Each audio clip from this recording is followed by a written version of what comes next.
Okay, fantastic. We are up to nearly 25 attendees.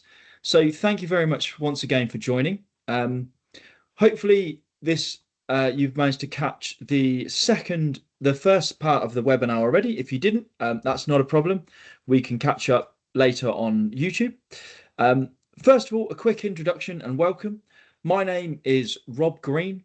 I am the Hydronic College trainer for IMI, supporting the Australia and New Zealand markets alongside the UK and also Middle East and Asia. Just before we get started, I wanted to do a quick couple of housekeeping things on the webinar. And just to prevent a lot of the questions we often get asked during the webinar, we will be recording this session. So that will be able to be accessed at a later time. You will be given access to the recording from an email once we have uploaded it. During the webinar, your microphones and cameras will be disabled, but at the end, we will open these up so you're able to ask any questions you would like to in person. Again, the slide pack is going to be available as a PDF for all attendees. And if during the webinar you have any questions at all, please answer in the question and answer section. If you look to the top banner on the webinar, you will see there is a Q&A section where you can create a post asking a question. And these will all be collated and we will answer them at the end of the webinar. And if we can't, that's not a problem. We will come back to you at a later time. So without further ado, I would like to start now this part 2 on advanced balancing methods with the TA scope. So this morning, we will be covering a bit of a recap on the first session around balancing, looking at an overview of some different balancing methods, an introduction to the TA scope, and then we will look at the TA-Wireless method and TA-Diagnostic method, which are two methods bespoke to the TA scope for providing a highly accurate and efficient balance. And we will round it all off with a case study at the end of this webinar to show you in action some of the potential savings and advantages you can have by using some of these advanced methods. So let's start with a little recap. And I want to recap around what is the purpose of balancing and a few other topics that we covered in more detail in the webinar last week. As I mentioned last week, a lot of these subjects that we're compressing into a relatively short time with a series of 6-hour-long webinars, we would actually run over the case of a few weeks in a full training session. So these are just to get you a taster of the material, and we can look at providing further training as required. So I want to start on what is the purpose of balancing? Why are we balancing and why do we need to balance? And if we think about what we're doing, we are wanting to adjust the design flows in all terminal units when we talk about balancing at design conditions. So when all of my control valves are fully open and I'm wanting the maximum demand from my system. And the key to doing this efficiently is we want to create the minimum amount of additional pressure drops within the system. And to do that, we either need to call Santa Claus to just say, right, somebody magic, can we get a wizard on the phone and make this all work for me? Or we need to have a method. And the first part of that method I want to talk about, or recap about, should I say, is something called the proportional rule. And the proportional rule is something we wish to exploit when we are balancing a system. And that rule states that any change we have will apply itself downstream from a perturbation in proportion to that. So that means if we have, for example, here, we have a setup with 5 units all connected in series, and let's say they were all needing 10 litres per second. If I was to close off this first unit for zero flow, flow would increase by 30% on these two end units. And in this example, only 10% on the first and 20% on the second. So here we can see the proportional rule in effect that we are going to be exploiting when we're looking at our balancing methods, because we can see any change we make affects everything downstream of that change in the same proportion. So that's going to mean if I adjust a valve here, whilst measuring what happens here, I know that same change has applied itself on the unit next to it because they are both downstream. And again, if we made the change on this unit here, any change would happen in proportion. So if this increased by 10%, all of these, when they are open, would also increase by 10% of their current value as well. And that is one of the most important rules, the proportion rule, that we covered in a bit more detail in the first webinar. And talking of having a method, we also need to have a method when we're designing a system, and we need to ensure that we're breaking down our system into something called hydronic modules. So here we have an example of a system. This could be, say, a floor of an office building where we have a number of units connected to a series of pipe. And in this representation, we are showing the flow and return as a single pipe just to simplify the diagram. And we can see here what we've done. We have split this into one main module shown in green and 3 submodules shown in yellow. So that means we can apply the proportion rule to these 3 valves here in one case. So any change I make here affects all 3 of these in proportion. So therefore, I can proportionally balance these 3 against each other, and these 4 against here, and these 3 to here. And then finally, I can apply a full balance onto the floor by adjusting each of these valves, and knowing if I was to adjust this valve here, I know these 4 would all be changed in proportion. So we can see when we want to balance, we must also always start from the unit hydraulically furthest away from the inlet of a module and work our way back towards the inlet. And this way we are going to maximize the proportional rule, and we're going to ensure we are only adding in the additional pressure losses we require to overcome the system imbalance. As I said, that's a relatively quick recap of what we covered in around 40 minutes last month. So if you wish to follow that more, we have the first session available for all of the attendees on the first session, and we actually have freely published it on YouTube, so you can able to access that if you simply search for us on YouTube. If you search for IMI Climate Control, you'll find the first of these balancing webinars available on YouTube.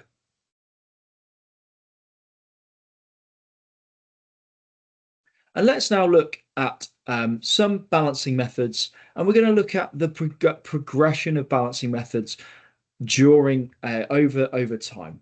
And we're going to relate it to some instruments that you may or may not be used to seeing.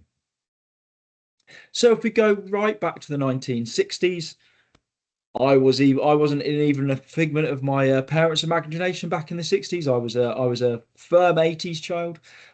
Back then, we had our YouTube manometers, so classic YouTube mercury or water-based manometers. We use some methods called the iterative method, i.e. trial and error. If I make this change, what happens? That was one of the first methods that was used. Proportional method, which was compensated and developed based on air methodology, but was not actually optimal in pressure drops, or simply presetting valves for a given setting. Fairly simple. In the 1970s, digital technology started to come in. We started to have the availability of digital pressure reading devices, such as the DTM1 and DTMC. These were still fairly basic devices that just simply took a differential pressure reading and displayed it digitally instead of having your standard YouTube manometer. So this is a little bit like if you take a set of vernier calipers, going from the classic vernier caliper of the analog display to a digital display on the caliper. Still the same idea, but the same similar technology.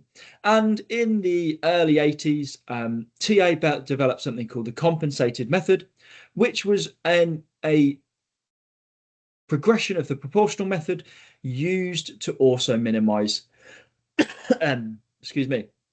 pressure drops in the system. And continually developing through the 80s, we developed to a new computerized balancing instrument with more possibilities within there. And the TA balance method came around in 1990, which was a more computerized method that enabled us to the computer itself to carry out some calculations to be able to optimize settings of a product. We won't cover any of these in any detail today. And in 1998, we released a new generation of CBI with a few changes. But the real change happened in terms of balancing in the early noughties, around 2010, which actually, funny enough, was around when I started my career at TA. But I can't profess to have any impact on that. It was way before I was having anywhere near being able to have that level of knowledge in there. And that started with the development of our new balancing instrument called the TA scope, which we're going to be talking about during our webinar today. We're not going to cover too many of the features. We're just going to actually be looking at the balancing methods themselves. And the two balancing methods we're going to be looking at is the TA-Wireless method and the TA-Diagnostic method. And then around 8 years later, in 2018, we developed the DPS Visio, which was a newer digital type sensor with a few improvements over the old sensor that was developed originally in 2010. So that is a bit of an evolution around the different balancing methods. I now want to introduce to you the TA scope and just go through a few of the little functions of the TA scope itself. So functionally wise, it is classed as a balancing instrument for measuring and documenting of differential pressure. We have here a differential pressure sensor that is able to measure and document differential pressure. And from that differential pressure, we can use the digital handheld device to calculate flow. We also have the option to connect temperature sensors to this device so we can measure temperature. And if we then can measure temperature and we can measure differential pressure and calculate flow, it also gives me the ability to measure power in hydronic systems. A bit of a side note on this is we are also able to use this as a logging device. So if you're ever wanting to do some data acquisition on a valve, we are able to set up the TA scope Visio, the DPS Visio, to run a full log on any of the possible measured conditions. So we could do a log on differential pressure, or we could take a log on flow, or temperature, or power, or whatever of those combinations we wish to do, which means we can then maybe do some data analysis on a system if there is a problem system that we can't find what it is, because very often you may find when we're trying to fault find a system, we get tasked with trying to fix it. There is a problem, we go to take a measurement and nothing can be seen. So we want to measure over a period of time. And we're able to do that with the TA scope. And it consists of these two sections. We think of the handheld unit. This is like the brains of the TA scope. This is a computer-based unit programmed with all of our valve characteristics and has straightforward functioning with easy to follow instructions on the color display. One thing worth noting on here, this is not a touch screen. This is just a viewing screen, and we make all of the navigation and options with this keypad here, this grey section, this keypad. It's something that often when you give a scope, and in particular in today's modern world, everybody's got a smartphone. First thing they do is pick up the TA scope and try and press on the screen and say it's not working, but it's not actually a touch screen. And part of the reason for that is to ensure it was really robust for being used on building sites, because we wouldn't want something that if you were to drop it, you smash the screen, you can't access it anymore. We've developed it to be really robust as well. And then we have, so that is the brains of the unit. And then we have the DPS Visio. And the DPS Visio is the part containing a differential pressure sensor and also the option to plug in up to 2 temperature sensors on that device as well. There is also a small OLED display for showing status, current measured data, and other information such as battery level, wireless connections, details on the firmware loaded, and all of this sort of stuff on there. Fairly basic information, but it gives you a little bit of a visual display on what that unit is doing at that point in time.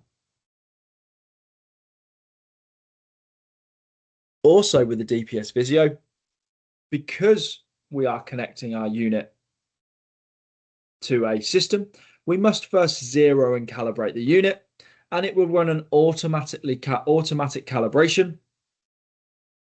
So we've got the design of the sensor unit, and we have short flow through during the calibration, a limit measurement errors by insufficient venting of the hoses. So we've got relatively short hoses, small bore, so there's not a huge volume of water. And as part of the calibration and commissioning process, it will automatically vent those hoses. It will flow water through to push the air out and ensure we are fully calibrating the unit. So each time you take a measurement, we know it's going to be accurate. And also in the box, we get a number of things. We get some tools, useful tools, chargers, sensors, and full user guide as well. But I don't want to spend too much time talking about what's in the box of the TA scope. What I really want to do now is talk about some of the two main balancing methods within TA scope. And again, at this point, I would wish to say this is a very quick webinar. We would really want to be doing this live in a training center to really show you how it works via training and balancing on a wall itself. But I'm just going to go through the actual process of it and give a bit of an overview around how the TA scope is carrying out these procedures. And the first I want to look at is what we call our TA-Wireless method. And we call it the TA-Wireless method because it is leveraging the fact that we are able to wirelessly communicate with our differential pressure sensors back to my handheld unit. And if we think about traditional commissioning methods, we would have somebody measuring at a reference, and they would have to report information back to a user doing adjustments elsewhere to then measure those against where we're doing the adjustments. So in reality, you're going to need at least 2 engineers to do this, and you're going to have radios or phones, or I've actually seen people pretty good use of technology and FaceTiming a manometer on a set of step ladders so that they can see live what's happening elsewhere. But the wireless principle is using the fact that we are able to wirelessly communicate with 2 devices at once. So when I'm making adjustments here, I can see what's happening on what we call my reference valve. And the general principle is we want to, first of all, we start with what we're calling our reference valve. Now you'll notice we're deliberately calling this a reference valve and not an index valve. The reference valve is the last valve on the circuit we're measuring, because that way it is going to exploit the proportion rule. So we're going to start on that last valve, and we're going to actually connect sensor number 2 to that valve. And the very first thing we're going to do is we're going to preset it. If we've not been done any presetting information, we will preset this valve for 3 kilopascals at design flow, because 3 kilopascals is the minimum differential pressure we generally need to get an accurate reading from a balancing valve. So that would be stage number 2. Then what's happening is we're measuring on another valve. In this case today, or in this example, we're measuring on valve number 3. And what we wish to do is adjust this valve to match the flow ratio with that of the reference valve. So we are adjusting this valve, and we're making the ratio between these two the same. We're not trying to adjust to 100%. We are trying to adjust so both of them in proportion are at the same percentage. Now, that could be 95%. There's going to be some limits on how low we go for recommendation. Could be 150%. As long as they are both at the same proportion. And I'll note not the same flow, because we don't necessarily have the same design flow in all 5 of these units. So it is going to be the same proportion. And we're going to input that data to TA scope. So we're going to input at the start of the process the flow required for each of these units. And then TA scope is going to then, and the valves installed there, and then TA scope is going to enable us to guide through there. And by exploiting the proportion rule, once we had adjusted all 5 of these, because as I move down here, we're assuming at this point I've already adjusted 4 and 5 to be in proportion to each other. So then when I adjust 3 to be in proportion to 5, any changes I make on number 3 are going to affect number 4 and 5 proportionately. So if we get those to the same percentage, 3, 4, and 5 are the same. And we carry on that procedure until we get to the first valve on the module.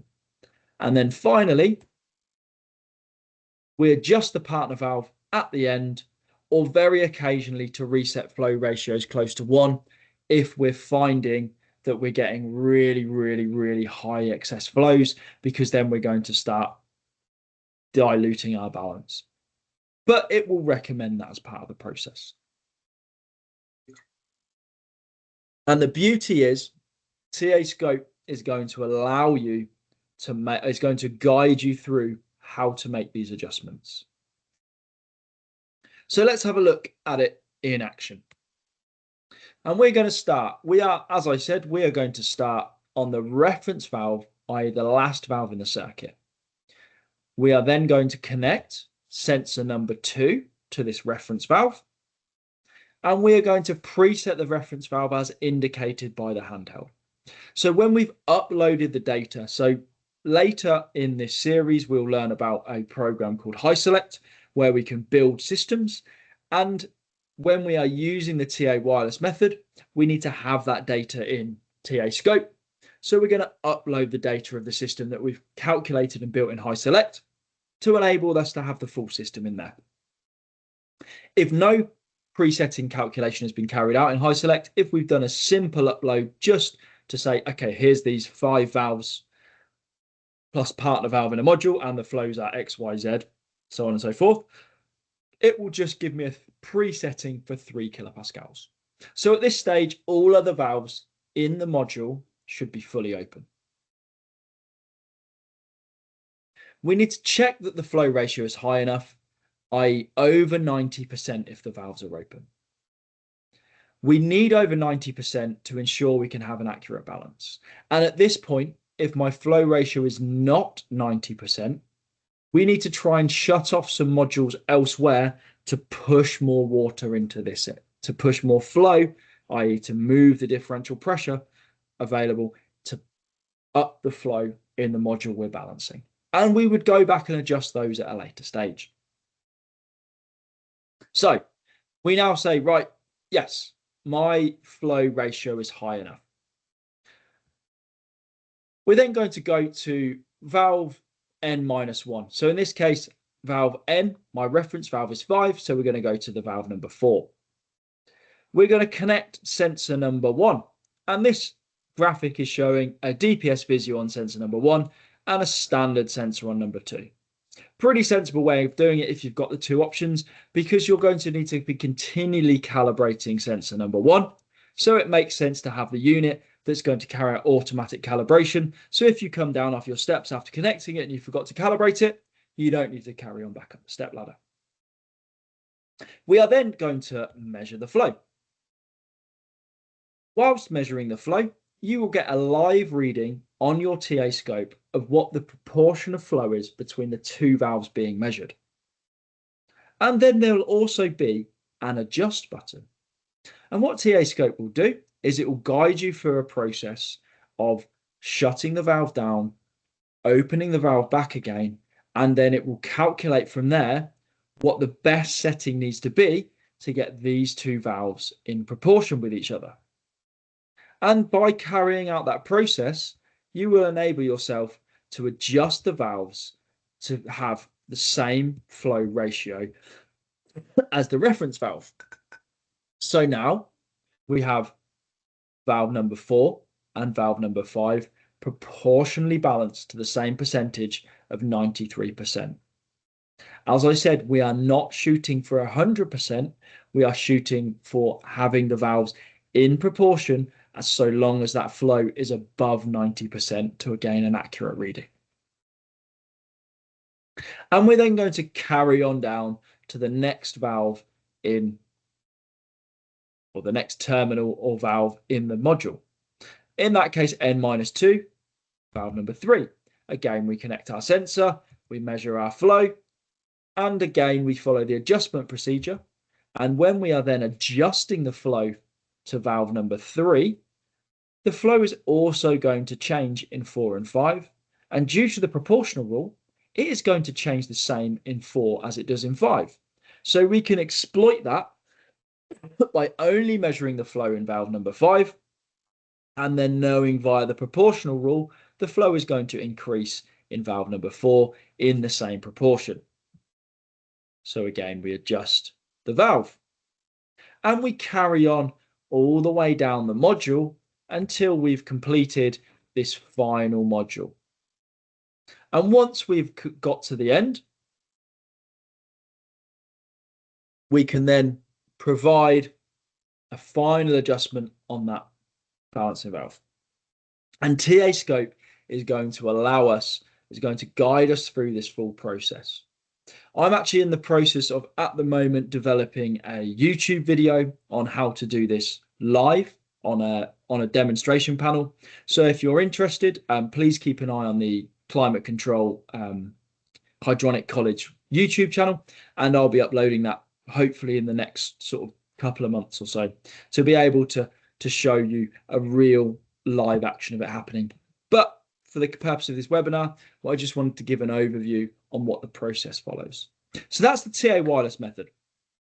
The TA-Wireless method, I would say, if you are a seasoned or fairly experienced in commissioning and balancing of water-based systems, you will have some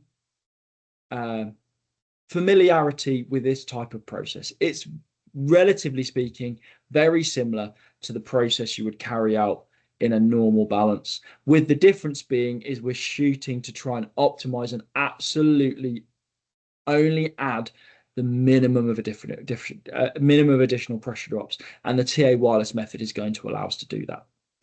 One more thing to mention on there, often in systems you may find your index valve, i.e. your valve that is the least favored of a circuit, is not the same as the reference valve. If you were to carry out this procedure without TA-Wireless in the same sort of fashion, when you got to that valve, you would have to then start again the process, readjusting based on readjusting everything downstream to try and bring everything back. And it would you'd end up with a bit of trial and error, because we would no longer be able to exploit the proportional rule, because if we were adjusting valve 3, 4, and 5 to bring the flow up in number 2, the flows are going to change in between them. But TA-Scope is able, as part of the TA-Wireless method, to automatically work out if a new index is found, and then give you some the recommended settings to make the changes to the valves you've already set. So you simply need to go back and visit those valves and reset them. You don't need to carry out the full balancing procedure all over again. So that is the TA-Wireless method. Next, I want to talk about what I would say is personally one of my favorite balancing method, which is what we call the TA-Diagnostic method. And TA-Diagnostic method is, I would say, a little bit different to what you may be used to. TA-Diagnostic method is split into, I would say, 2 parts. It's an evolution of our TA balance method, and it is fully computerized balancing and, really importantly, diagnostic method incorporated into the TA scope. And we split this, I would say, into two parts. We have a data acquisition where we are taking the system as it is, and we are taking two measurements on each valve. We are taking a measurement of flow on a valve and a measurement of available differential pressure. So that means when we are carrying out operation number one, my data acquisition, we cannot be doing any adjustments on the valves other than shutting them to take measurements of available pressure. If any adjustment happens during that process, the data we've already gathered would be incorrect, so the calculation steps would be incorrect. Once we've taken all of this data on board, TA Scope is able to calculate the best settings for all of the balancing valves in the module and give you what's really nicely a differential pressure map of that module. So showing you where the differential pressure is throughout that module. So preliminary operations, easy for me to say. First thing we need to do before we take any measurements, like I say, we need to do some level of adjustment. And we want to start where on our module, my partner valve here is fully open. And we then want to preset all of my balancing valves to 50% open if we have no calculation carried out, or to their calculated presettings. Now, the reason we need to calculate them to shut them down to 50% if we don't have any calculations is to put some level of a balance in the system, to put quite a lot of differential pressure in the balancing valves to enable us to get some reliable readings as we're in the field. If we left all the valves fully open, you could find the differential pressures in some were measured extremely low, so we wouldn't be able to have an accurate reading on those. And it's vitally important with the TA-Diagnostic method that these are carried out before any measurements are started. So we preset my valves, and let's say we've not done any calculations, so we're going to preset them to 50% open. So in the case of our smaller STADs, that's going to be set to 2 turns. We then visit each valve in any order we so wish. It doesn't matter which order we go in, as long as we visit every valve in the module. And we need to measure the current flow, then shut the valve, measure the pressure drop of the valve when it is shut. So that's going to tell me the pressure drop across the balancing valve at 2 turns open, the flow through the balancing valve and the circuit when the valve is 2 turns open, and the total available differential pressure into that circuit. We then reopen the valve back to its preset position, i.e. 2 turns or 50%, or if to the calculated preset if a full preset calculation has been carried out. And then on the partner valve, we simply need to measure the available differential pressure into the circuit. So we're going to shut the valve down and measure that available differential pressure. Once we've taken the measurements on all, in this case, 6 valves, TA Scope is then able to calculate and display a few things. The required valve openings, i.e. what valve openings are needed to fully balance that system and optimize the differential pressure required. It will also give me, the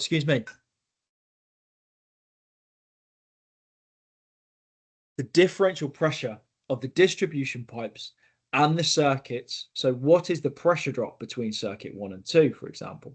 What is the differential pressure within circuit number 3? When and if design flows are obtained. So this can be really, really useful information, because that can very quickly lead, for example, for you to see, hang on, there's a really large pressure drop between circuit number 2 and circuit number 3. That needs to be investigated. And it's going to point you to the points that you may need to investigate at balancing stage, where relatively speaking, it's much cheaper to fix it, because at that point your building isn't occupied, there's no heating on, so you're not having to say take down false ceilings. Hopefully everything is still relatively pretty easy to access to make some investigations and changes. Also, it will store the measurements that are being performed during TA diagnostic, so the measured flows and the measured differential pressures. So at that point, we now have a system currently that is unbalanced, but we've been given the required valve openings that are needed to create that circuit to balance. So we simply go into visit each valve and adjust the valves to the required settings to get my system in balance based on the measurements in the valve with the lowest pressure drops in those valves.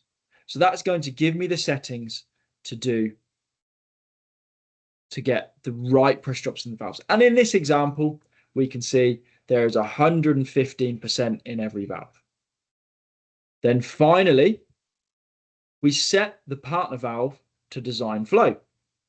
And when we set this to a design flow or 100% of flow, we know via the proportion rule, we will get the correct flow in every balancing valve on the module. And therefore, we can then go back and measure and save the flows to document the balancing. And if this is the only valve, if this is the only module in question, if there's a pump that's directly serving this module, we can do this adjustment by changing the pump speed. There is actually even a variable speed pump optimization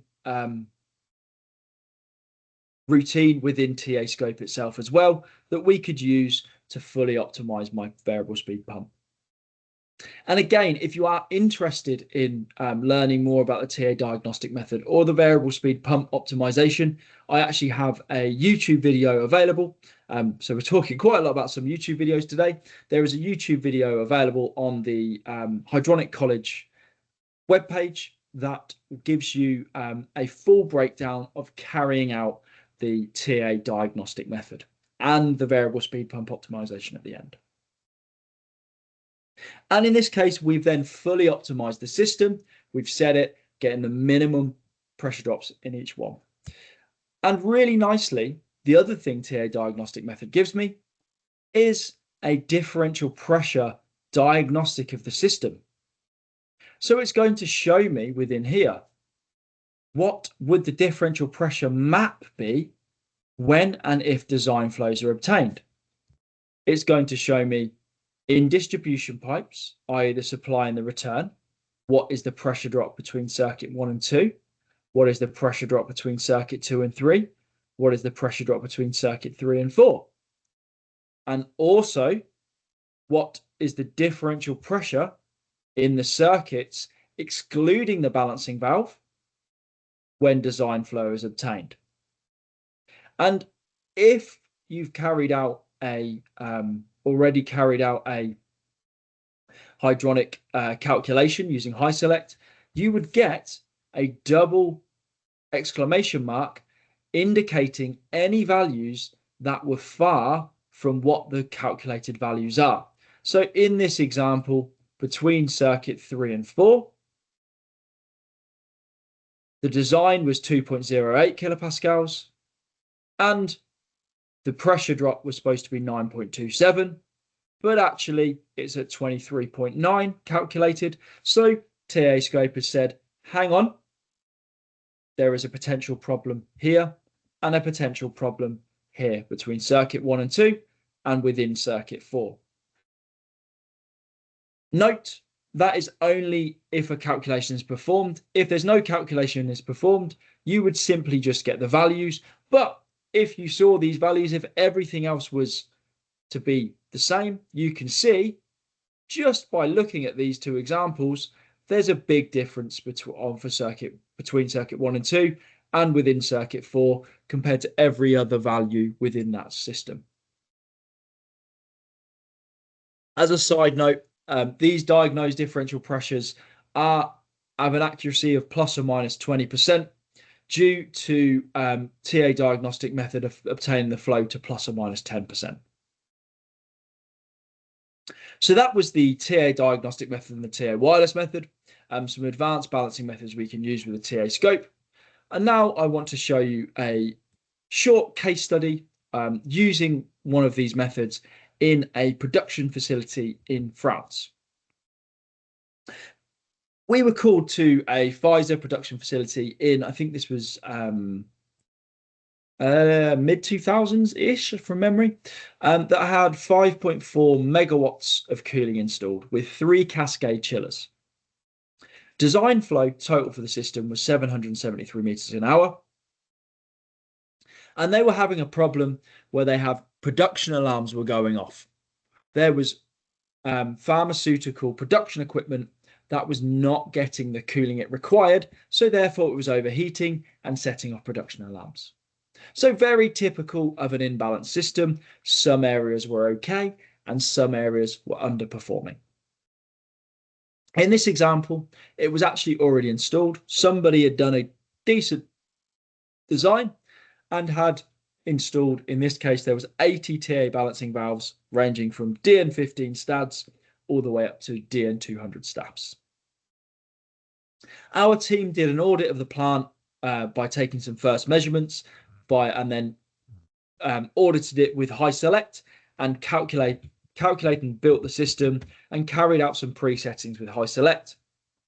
Also, it was able to carry out viscosity corrections for the fluid because this was a cooling plant. There was glycol in the fluid, so it was able to carry out direct corrections for that because it is more resistive than just pure water. And then finally, a full balancing was performed using the TA diagnostic method with only one TA scope. So we carried out a campaign, we recommended some pre-settings, and finally we performed a balance using the TA diagnostic method we've seen previously. So let's have a look at the figures. Before balancing, the pumps had been pushed to maximum to try and get cooling everywhere in the building, but we were having issues with production alarms. In this case, we had a total flow at the pump of 889 meters cubed an hour, or 247 liters per second, with a 335 kilopascal pump head. The balance was then carried out. Total design flow was reduced by 13% back to the design value. So there was a 13% reduction in flow total. And we solved the issue of the production alarms. So not only did we solve the headache of having production alarms, we also reduced the design flow in the system. And by reducing the design flow, we also optimized the pump head and we reduced the pumping head by 20%. This led, in this example, to a 39 kilowatt reduction in pumping power, which was at the time 17,000 euros per year. And you can see how long ago it was compared to the euro to the pound of 13,500 pounds per year. So some pretty significant savings just by carrying out the correct balance. And actually, in this example, the savings weren't the reason that we were brought in. We were brought in because of this production alarm problem. And you can see by fully optimizing, not only have we solved it, we've got the right flow everywhere we need it, but we have also reduced the pumping power considerably. So that's nearly it for today. The last thing I just wanted to quickly go over is for those of you joining us from Australia, I would like to just quickly show you our new, our new service and calibration process within Australia, where we have now, working with our partner Hydroflow, we're now working to ensure that the calibration is carried out in a timely manner. So now we're hoping to have factory level precision. The units will come back to us via Hydroflow with around a 4 to 6 week turnaround, including shipping, and fully supported all the way. And for all TA scopes, so from 2026, we can get an extended 5-year warranty on the TA scopes so long as we get the annual calibration performed via this service in Sweden. I won't go through it in too much detail, but in essence, you will contact Hydroflow to schedule the service and get shipping instructions. They will then ship it to us for a factory calibration, and then it will be returned to Hydroflow in Australia for them to ship it back to you as the customer. So if any of you have a TA scope or in Australia or are looking to get a TA scope, we now have a fully finalized process within there to get your TA scope serviced and calibrated. Because that was some of the things we've been hearing from the market, that there was some issues around getting an accurate calibration. So that is all for today. Once again, thank you very much. The next webinar just before Christmas, so 9 days, in fact, just over a week before Christmas, will be again on a Tuesday morning at 9 a.m. Australian Eastern Time. And if I could ask, if you could take a scan of this QR code and give any feedback, positive, negative, neutral, whatever it is, we like all feedback here. And I'm now going to open up and see if there has been any question and answers here.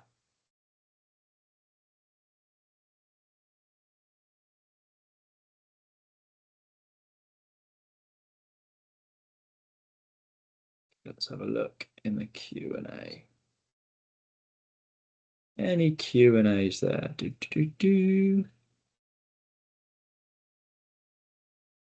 So I've had the question of which balancing method we used. It was the TA-Diagnostic method was used for the Pfizer plant.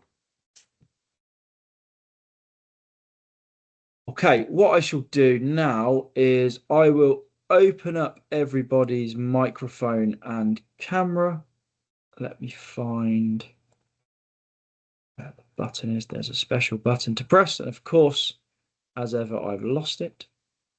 Here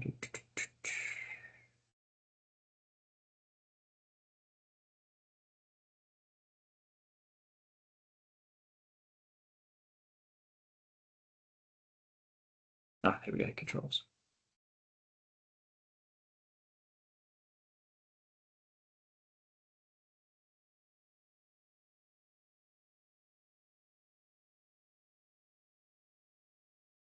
Okay, so now if anybody has got any questions, not in the Q&A, I've given you the ability to open your microphone or open your camera. So we'll now wait and see if there is any additional questions from the webinar today.